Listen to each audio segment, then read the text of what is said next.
Hello dear students, welcome back to my channel Edu colours.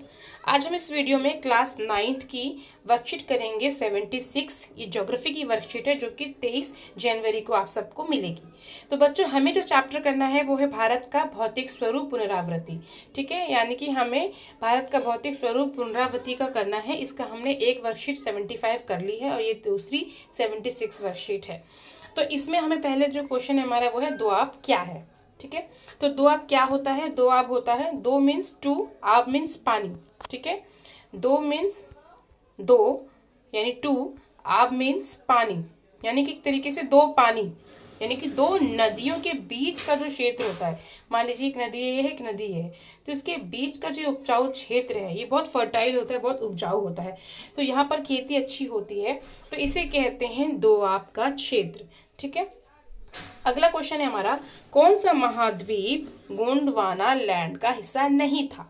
तो इसका answer है उत्तरी अमेरिका। ठीक है, अफ्रीका, ऑस्ट्रेलिया और एशिया तीनों ही गोंडवाना जो प्लेट है उसका हिस्सा है। ठीक है, अगला क्वेश्चन है हमारा, डैश नदी भारतीय मरुस्थल की सबसे बड़ी नदी है? कौन सी नदी भारतीय मरुस्थल की सबसे बड़ी नदी है? तो तीसरे का आंसर हो गया लूनी। ठीक है, तीसरे का आंसर हो गया लूनी नदी भारतीय मरुस्थल की सबसे बड़ी नदी है। क्वेश्चन नंबर 4 है, कवरत्ती लक्षद्वीप का प्रशासनिक मुख्यालय है? तो यह है सही। ठीक है, करेक्ट है, क्योंकि कवरत्ती लक्षद्वीप की कैपिटल है और वो एक प्रशासनिक उसका मुख्यालय है। उसके बाद हमारा आता है उत्तरी सरकार क्या है। ठीक है बच्चों, तो उत्तरी सरकार क्या है ये यहाँ पर हमने लिखा है। उत्तरी सरकार क्या है, ये वाला दो आप वाला आप उसका आंसर देख सकते हैं। उसके बाद उत्तरी सरकार है आंध्र प्रदेश के जो तटीय इलाकों को उत्तरी सरकार कहते हैं। ठीक है, उत्तरी सरकार के ऊपर उत्कल मैदान है और बंगाल का मैदान है। यहाँ की नदियां धीमी गति से प्रवाहित होती हैं, यानी कि चलती हैं और डेल्टा का निर्माण करती हैं। ठीक है, तो ये हो गई हमारे उत्तरी सरकार। उसके बाद हमारा अगला क्वेश्चन है, सहायक नदी और जल वितरिका में अंतर बताना है। तो सहायक नदी क्या होती है? सहायक नदी ऐसे झरने या नदी को बोलते हैं जो जाकर किसी मुख्य नदी में मिल जाती है। ठीक है, जैसे मान लीजिए गंगा नदी है और यमुना नदी यहीं से निकल रही है और यहाँ पर इलाहाबाद में आके उससे मिल जा रही है, गंगा नदी में मिल जा रही है, तो यमुना जो है वो गंगा की सहायक नदी हो गई। उसी तरीके से जल वितरिका क्या होती है? जल वितरण का मतलब है, अगर हम देखें तो किसी नदी के मुहाने पर बनने वाली उसकी शाखाओं में से प्रत्येक शाखा जो स्वतंत्र रूप से जाकर समुद्र में गिरती है वो जल वितरिका कहलाती है। ठीक है, यानी कि एक नदी है, उसकी कई सारी शाखाएं हैं और वो सारी की सारी समुद्र में गिर रही हैं, तो उसे हम क्या कहते हैं? उसे हम कहते हैं जल वितरिका। अब अगला हमारा क्वेश्चन है, मध्य उच्च भूमि के बारे में आपको बताना है। मध्य उच्च भूमि क्या है? जैसे नर्मदा नदी है, ठीक है, ये नर्मदा नदी के ऊपर का जो एरिया है भारत का, ठीक है, ये है मध्य उच्च भूमि। नीचे का आ जाता है आपका दक्कन का पठार वगैरह आ जाते हैं। तो प्रायद्वीपीय पठार का जो ये वाला हिस्सा है, नर्मदा नदी के ऊपर वाला हिस्सा, इसे हम कहते हैं मध्य उच्च भूमि। ठीक है, पढ़ लेते हैं। प्रायद्वीपीय क्षेत्र का वह भाग जो नर्मदा नदी के उत्तर में पड़ता है और मालवा के पठार के एक बड़े हिस्से में फैला हुआ है, उसे मध्य उच्च भूमि कहा जाता है। यह दक्षिण में विंध्य श्रेणी और उत्तर पश्चिम में अरावली की पहाड़ियों से घिरा हुआ है। ठीक है, अरावली की पहाड़ियां हैं और दक्षिण में उसकी विंध्य श्रेणी है, उसके उत्तर पश्चिम में अरावली पर्वत है। उसके बाद हमारा अगला जो क्वेश्चन है, उत्तरी मैदान की विशेषताएं बतानी है आपको। ठीक है, भारतीय उत्तरी मैदान की विशेषताएं बतानी है। तो उत्तरी मैदान की 3 प्रमुख नदी प्रणाली हैं, सिंधु, गंगा एवं ब्रह्मपुत्र। तीनों ही नदियां बहुत इंपॉर्टेंट है। इनकी सहायक नदियां जो हैं वो साथ साथ भी बहती हैं और बहुत इंपॉर्टेंट है। तीनों ही नदी द्रोणी बहुत इंपॉर्टेंट है। इस वजह से यहाँ पर मैदान जो है, जहाँ की जो मिट्टी है, जलोढ़ मिट्टी, वो बहुत ही ज्यादा उपजाऊ है।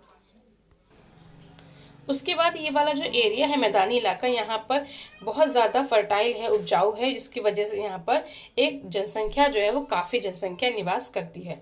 ये जो पूरा एरिया है ये समृद्ध, यहाँ पर मिट्टी अच्छी है, पानी की उपलब्धता है और कृषि के अनुकूल यहाँ की जो भौगोलिक स्थिति है पूरी कृषि के अनुकूल है, जिसकी वजह से भारत का अत्यधिक उत्पादक क्षेत्र है और यहाँ पर ये पूरा मैदान बहुत इंपॉर्टेंट है भारत के लिए।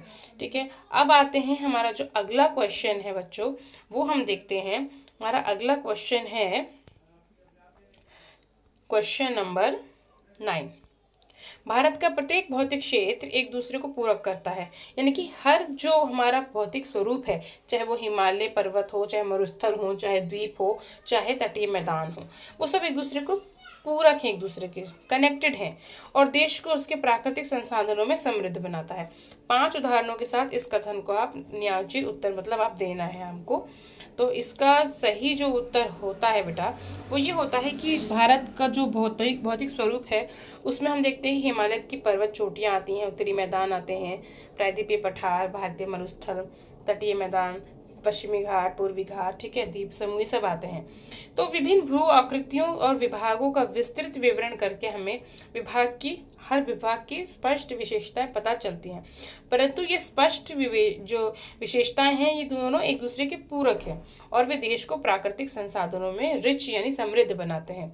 उत्तरी पर्वत जल एवं वनों के स्रोत हैं, उत्तरी मैदान देश के अन्न भंडार हैं, इनसे प्राचीन सभ्यताओं का भी विकास मिला था।